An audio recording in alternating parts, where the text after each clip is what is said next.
In this tutorial, we're going to be working with diagram C3. And so in C3, we have QPB equal to X. So in such case, we're going to be working with variables. Since this is equal to X, when working to find OPB, we should remember the formation of a right angle, which is exactly OPQ.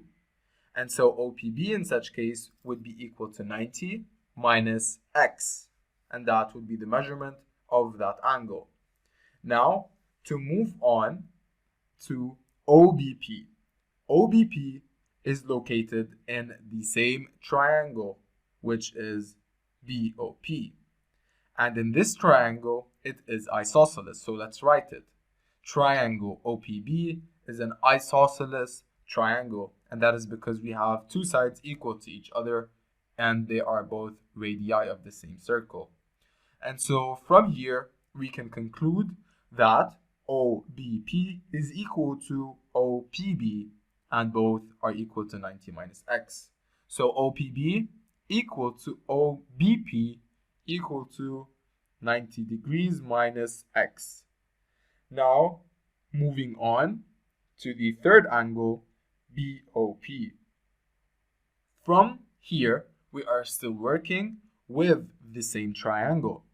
And in this triangle, the sum of angles, of course, is equal to 180 degrees.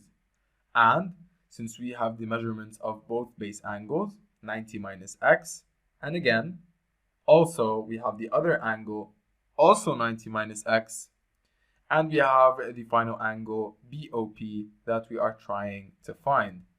All in total are 180. And so in such case, BOP would be 180 degrees minus 2 into 90 minus X. Now I'm going to expand the brackets, and that would be 180 minus 180 plus 2x, since minus 2 times minus x is plus 2x. Now 180 cancels 180, and we're left off with 2x, which is the measurement of the angle BOP.